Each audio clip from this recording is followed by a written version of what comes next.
The next session, another power-packed session, Innovative Policies to Enable Disruption, will be by Shri Amitabh Kant. Shri Amitabh Kant is an officer of Indian Administrative Service who serves as CEO of Niti Aayog, a Government of India institution for creating and nurturing an enabling environment for development in the country. Can we have the AV, please?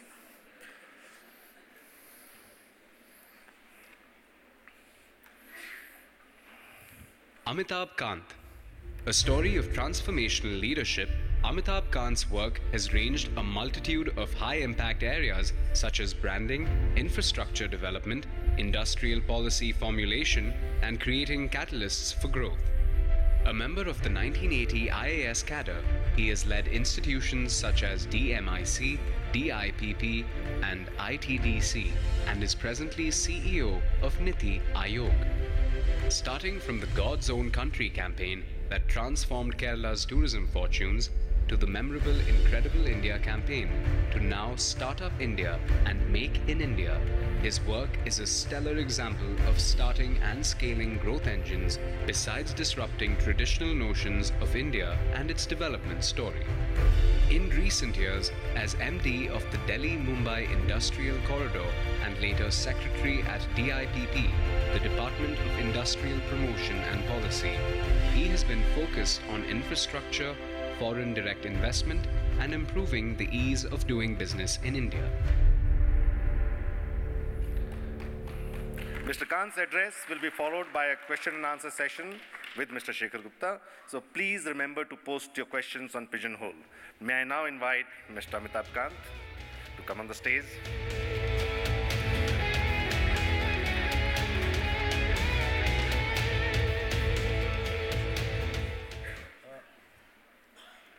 Thanks for that kind introduction.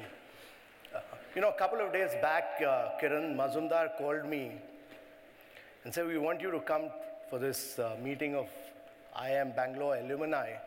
And actually, we've invited Deepika Padkone to come and speak to all of them in the evening, but we are not sure whether she'll come. So can you be a substitute speaker for her? So, I'm very much like Einstein's driver. Einstein had won the Nobel Prize, and he was going around giving speeches, his acceptance speeches everywhere. And in England, he went around he gave almost 300 odd speeches. So wherever he went, his driver used to accompany him.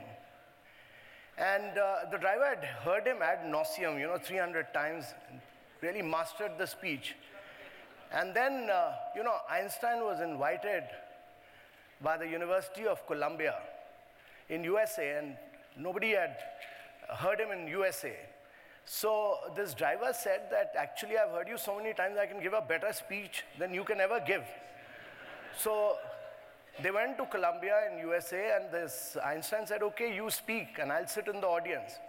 So the driver spoke, and he gave a brilliant speech. Actually, it was a speech flawlessly delivered, better than Einstein. But then, the dean, after his speech, dean said, we'll have a question and answer session. And then, he turned to the brightest, the most brilliant boy of Columbia, student of Columbia, and he asked him a really tough, very complex, very complicated, very difficult question. So this driver says that your question is so easy, that even my driver sitting in the audience can reply. So on Kiran's command, I'll deliver the speech, but you have any question, kindly turn to Deepika Padkone.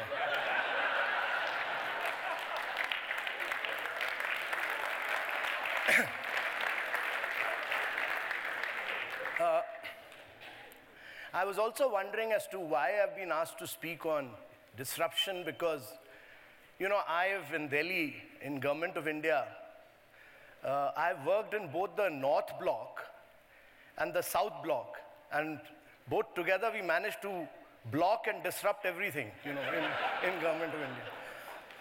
So the true disruptionist is government of India, you know. Ultimately, we managed to disrupt everything. So it's a great pleasure, it's a great delight, and to be in the midst of all of you. So India is actually, we are growing at about 7.6%. We are an oasis of growth in the midst of a very, very barren economic landscape across the world.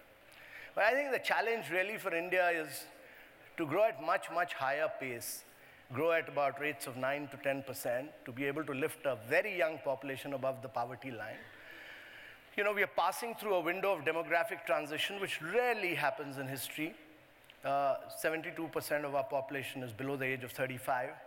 And rarely have countries, when they pass through this low dependency burdens, have not become wealthy and rich.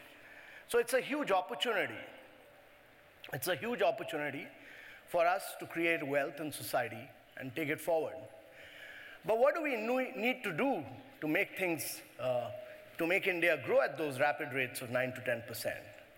And you know, the difference of of growing at those rates and the rate at which we are growing is very stark, actually. It's, our ambition and hunger must be to grow at 9 to 10% because our per capita income is really about $1,582. If you grow at about 7% per annum, year after year, till 2032, you will take the per capita income of every Indian to about $4,000.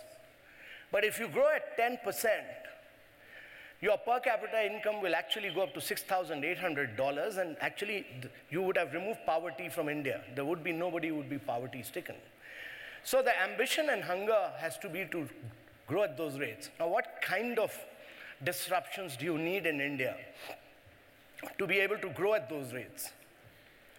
You know, first and foremost, I think to my mind, we've made India a very, very complex, very complicated, very, very difficult place to do business in. So we need to make India, we need to disrupt the systems of governance in India in a very big way.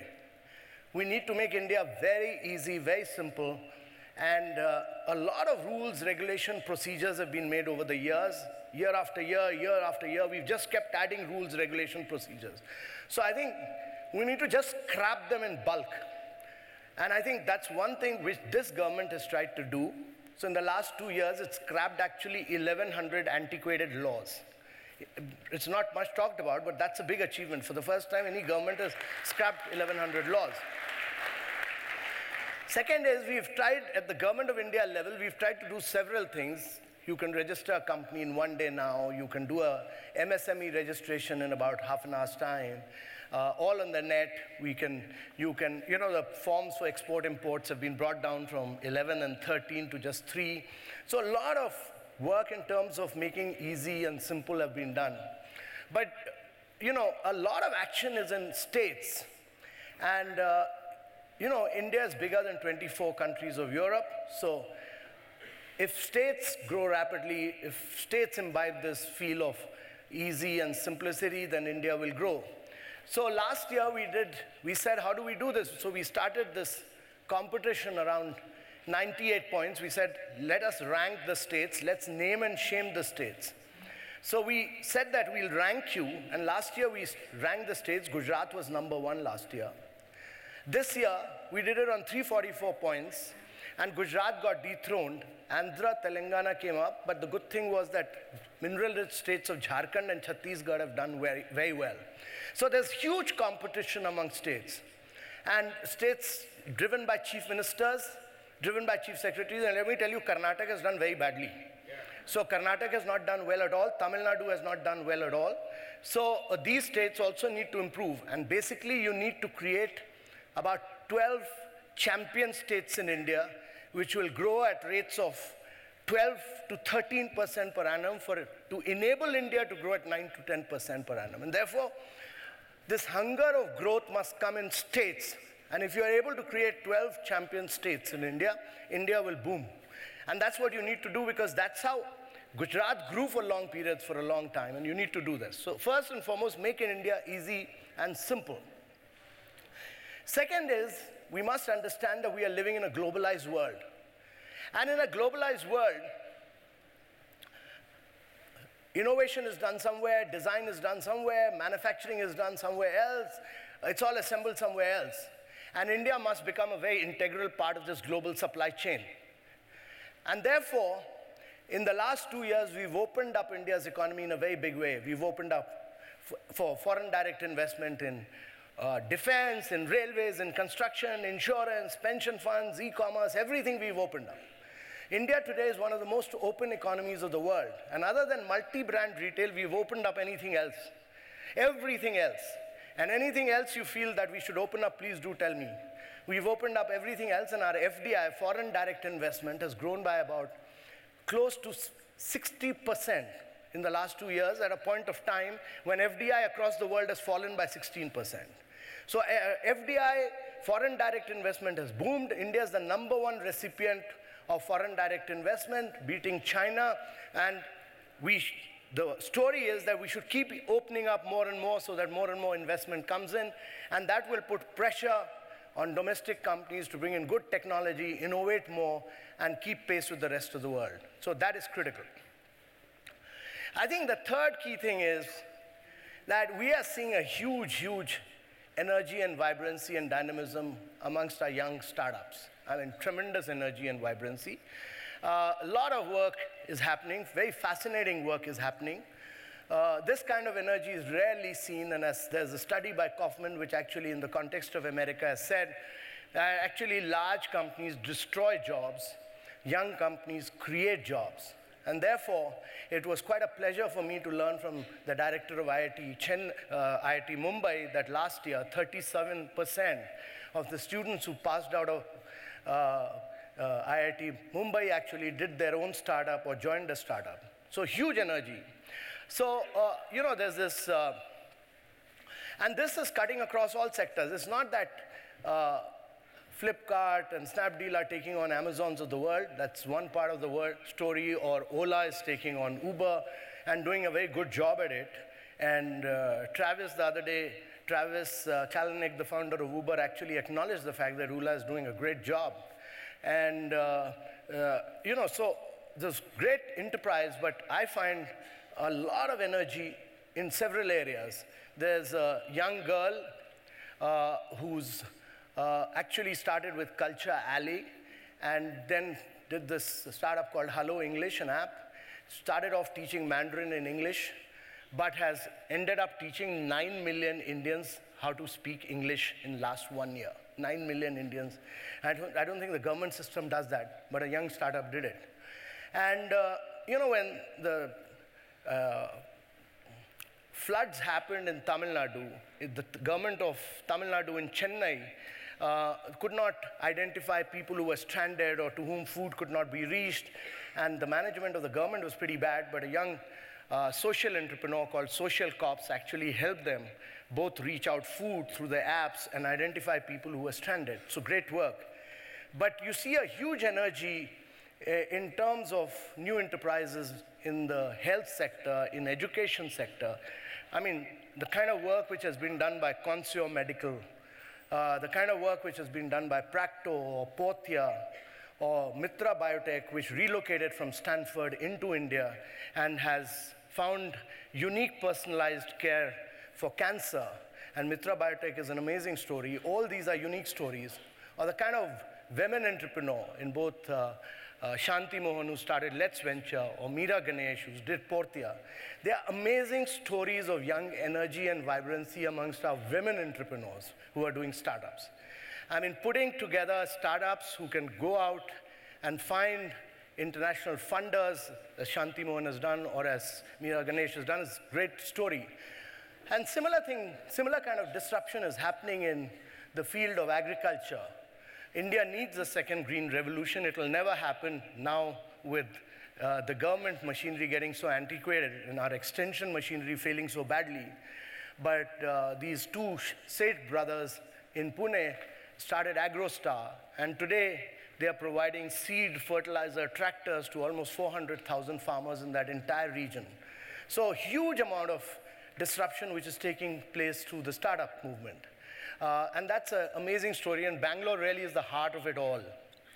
But the fourth thing that is happening in India, which is not much talked about, but is the fact that in the last 3 to 4 years, we've seen close to about 1,500 multinational corporations relocating their global innovation hubs to Hyderabad and Bangalore.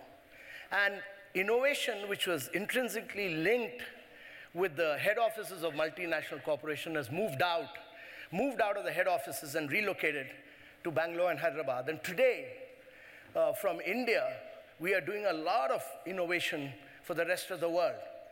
You know, Microsoft Bing was innovated here. GE's low-cost ECG machine at $2,000 US as compared to what they do in America at $22,000. Look at the difference. They were able to do an ECG for $1 in India because of that innovation. So GE's ECG machine, Philips low-cost sound recorder,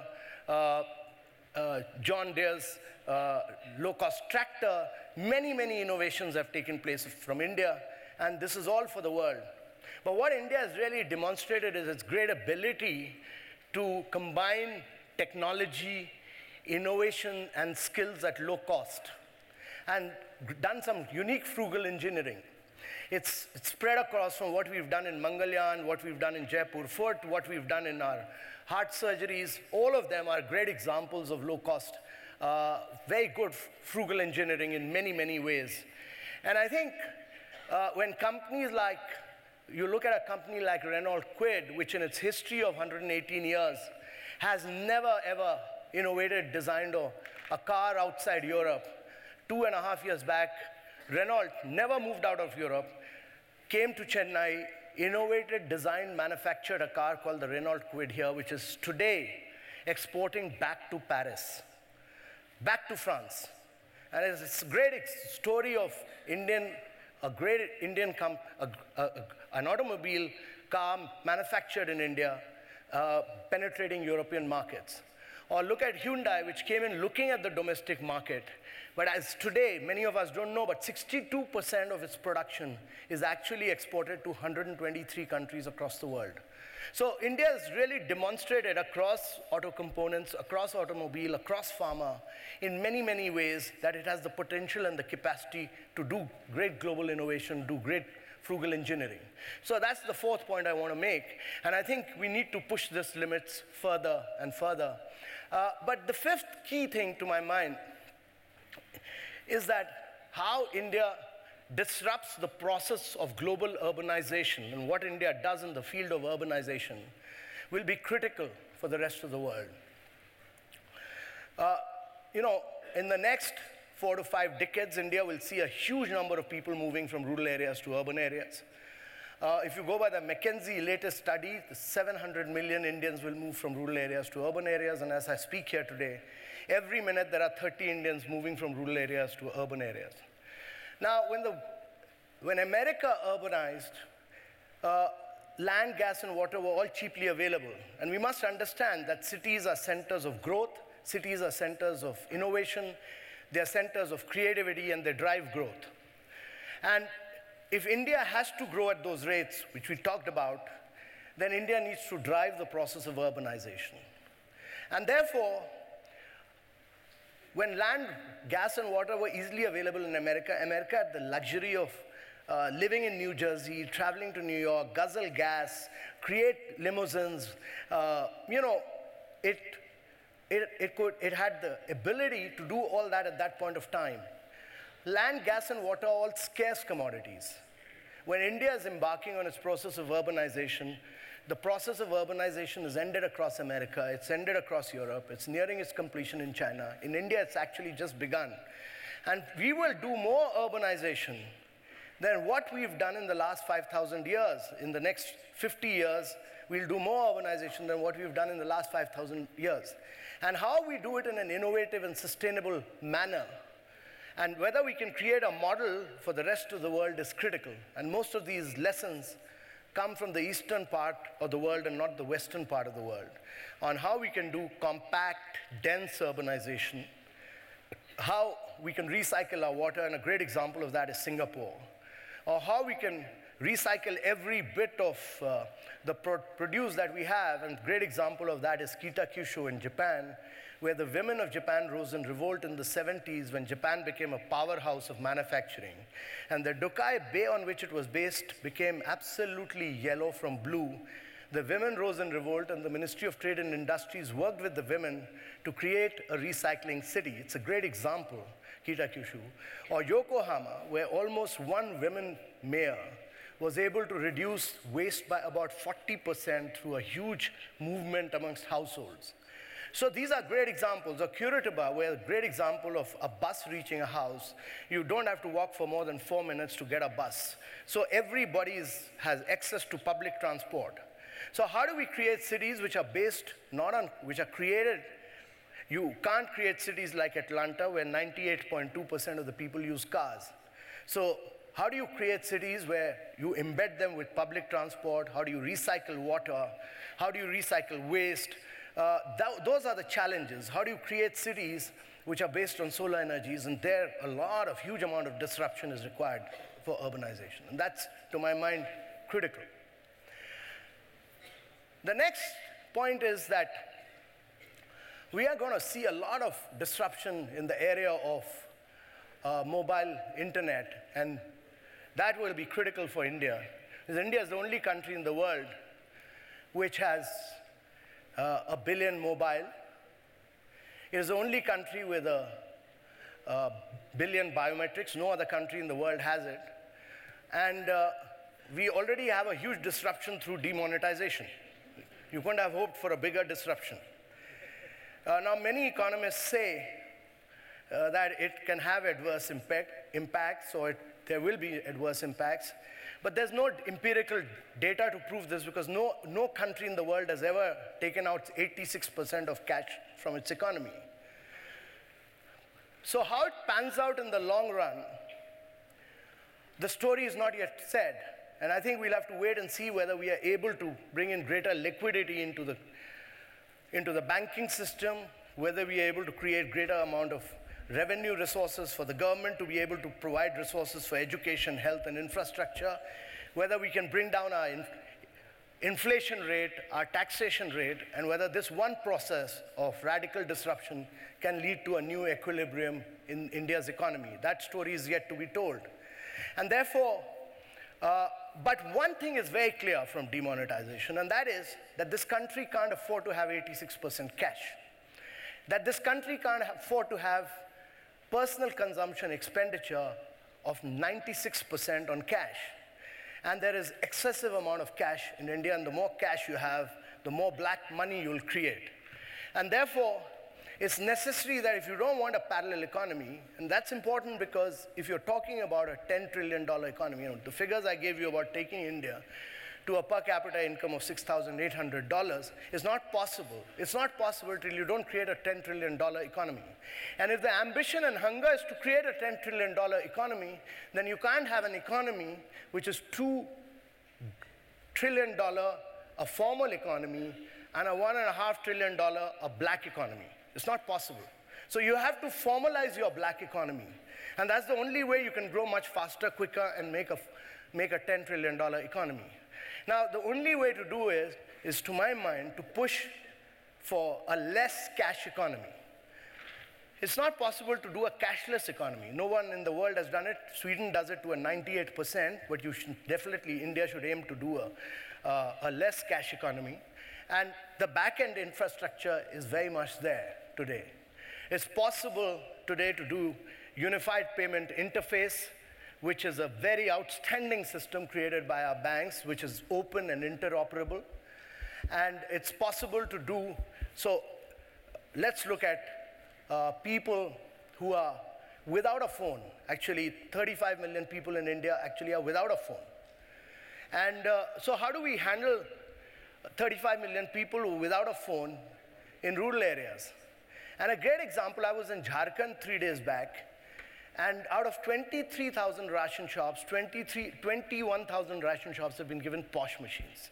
Or if you go to the great example of this is West Godavari district and Krishna districts, where the POS machine is actually linked, all every single ration card, ration dealer has a posh machine which weighs the ration, and therefore it's all mechanized ration. A consumer without a mobile phone goes there, just feeds his Aadhaar number, gives his Aadhaar thumb impression, bank name scroll down, you just tick on the bank, so if it's State Bank, just tick on that, and it takes you straight to your bank account, feed the amount, and just do a debit or credit, and boom, it goes. One of the fastest ways. And the ration dealer is also the bank correspondent. And since he's also the bank correspondent, he gives out monies whenever required, and either takes money, and he does debit credit on behalf of the individual people. So each one of these people without a mobile phone actually goes to the ration card ration dealer, who gives him ration on a monthly basis through this process. And my view is that every single Aadhaar-enabled system, we've just finished developing the software for this, and every single smartphone in India will actually, with a very, very small device, will make every single Indian walking ATM. So you just need to put this small device here, and just put your thumb impression here, and this smartphone is your walking ATM. So you can do debit credit on behalf of any individual in India. And it's the easiest thing. And now Samsung has just come out with a device the other day, 11,000 rupees, which is an iris. So instead of a thumb, they've built iris, and that'll become your walking ATM across. So my view is that the disruption it'll cause is that in the next 1 year, all Indians with smartphones will be walking ATMs across. And so this is about the strategy for people who do not have phone. Now, there are about another 30 million people who have phones, but they are GSM phones. They don't have smartphones. And for GSM phones, you have the *99# hash. *99# is a very outstanding system which enables you to do all debit, credit, and it's possible to transfer money on that *99# very easily. And this method is going to be, in a week's time, will be made very simple and linked to UPI, the Unified Payment Interface. So that's about another 30 million people, but 400 people who have smartphones, all of them actually should be able to use UPI, they should be able to use their wallets, they should be able to do internet banking, and they should be able to do debit credit cards. We in India have 80 crore debit cards, but only 40 crore people use debit cards, and most of them use it only for withdrawing money from ATM. But we should use it for every single purchase. So all these things will happen. And so you have many, many options of doing things in a world which is going to move very forward in the digital payment mechanism. But my view is that by 23, 24, India will, all this Visa card, all the MasterCards, all the ATMs, all the posh machines will all be dead in India. It'll be the biggest disruption India will cause. India will bypass all these technologies to ensure that every single individual does an Aadhaar-based payment system across the world. And it'll be easy, or they will go to UPI and do transactions. That is what will happen. It's inevitable in India. And therefore, India will make a transformational leap forward in this world. The sixth key critical thing is, to my mind, is the process of digitization of the manufacturing process, which is happening, but will happen in parts of India. Will not happen in areas where there is a lot of more job creation to be done, and therefore India needs to push areas like textile, like food processing, like gems and jewelry, and many other areas to push this. So there are several new innovations that are happening. I talked about many of them.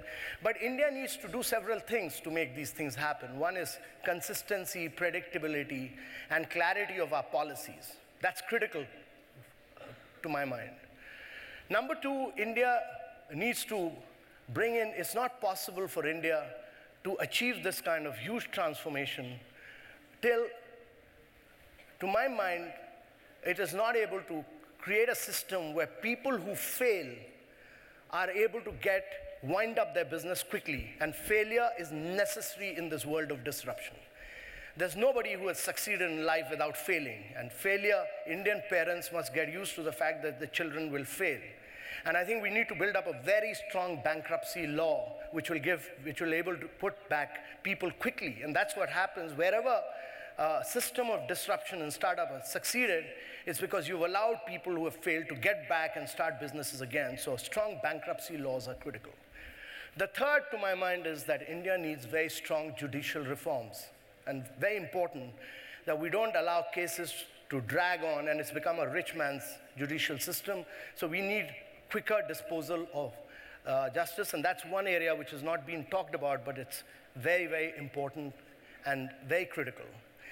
The fifth is that India needs total factor productivity. There's growth. At the peak of its growth, all these countries have actually, productivity improvement has grown very rapidly. Japan, when it was growing at its peak, its productivity in its growth process, productivity was accounting for almost 33% of its growth. But when Korea overtook Japan, Korea's productivity was growing at 42%. And when Korea was beaten by China, and China grew for a decade at those rates of 11%, 10% plus, China's productivity was accounting for almost 74%. But in India, we've not focused on productivity growth, and total factor productivity will be the key. And the last point I want to make is that exports are critical. That no country in the world has ever grown without exports. Look at Japan, look at China, look at Korea. All these countries have grown on the back of exports. And it's important for Indians to think big and large. To think that you have a big domestic market and you will penetrate domestic market. Yes, you can do that. But you use the springboard of domestic market to penetrate global markets. And unless India learns this art of thinking big and large and producing to global size and scale and penetrating markets abroad, it'll be very difficult. And we need a far more aggressive export and trade policy to be able to penetrate global markets, and that, to my mind, is critical. So these, to my mind, are the critical factors for India to become a great disruptionist, to be able to grow at 9 to 10%, to be able to raise its per capita income. You need several things to be done. Several of our institutions are still in 19th century mode. You can't grow at 21st century speed with 19th century institution. You need institutional restructuring. And India, as one of our speakers in Niti had said, that we are taking too many singles. India needs to hit a lot of more fours and sixers to be able to grow at those rates. You need sixers and fours to be able to grow at that speed if you want to achieve and make India a no-poverty country and take your per capita income to $6,800 by 2032. Thank you very much, ladies and gentlemen.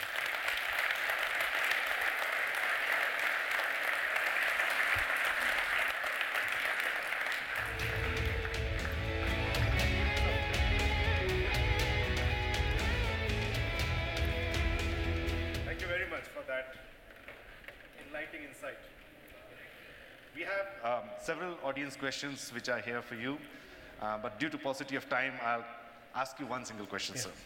And in fact, Mr. Shekhar Gupta is here. He was supposed to have an interview with you and ask a few more questions. We'll skip that, and he's been kindly consented to that. Thank you, sir. There are, in fact, two questions here, which I'm combining into one. Technically speaking, Niti Aayog is different and better than Planning Commission. However, it has a 15-year vision as against a 5-year plan of the earlier Planning Commission. So how is that relevant in today's fast-paced economy, where the businesses are looking at a shorter-term vision? And how is Niti Aayog, therefore, different and better in enabling disruptions? So, actually, Planning Commission was a creation of the socialist era. And it used to do 5-year plans, and when I was in government of Kerala, we used to come on an annual basis several times. We used to keep doing annual plans. And you do annual plans, and then there was very little there was a lot of input monitoring. And actually what has So one is you've done away with the process of planning completely in India. The planning process is not there anymore. What Niti Aayog is doing is to do a 15-year vision document. Where do we want to take India in 2032? 15 years, what should be the vision?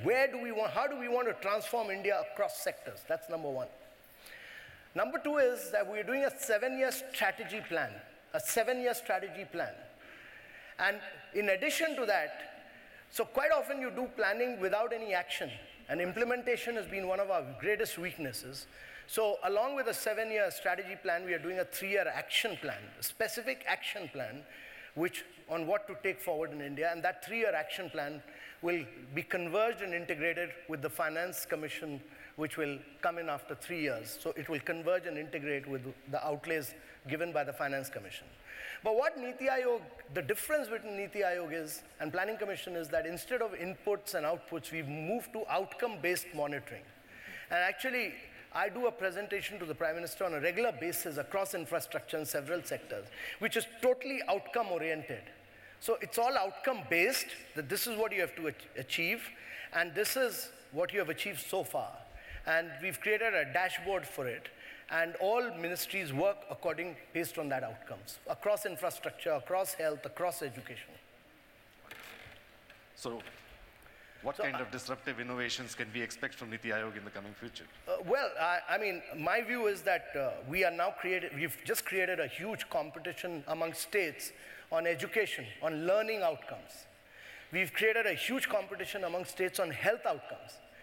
So that states can compete on health and education. And I don't think it's possible for India to grow at those rates for a long period till we don't improve our health and education. It's impossible for India. If 33% of the stunted children across the world are from India, something's seriously wrong with your nutrition policy. And therefore, health outcomes, learning outcomes, how can India grow at those rates when a class 5 student today, and it's not in one survey, but several surveys, a class 5 student is not able to read class 2, his mother tongue of class 2, or a class 5 student is not able to do addition and subtraction. So there is something seriously wrong across. And therefore, learning outcomes, health outcomes, ranking states in these areas, and putting it in public domain so that people know why their states are failing, and good governance must become good politics in India. Thank you. In fact, it would be indeed lovely if the states can compete with each other.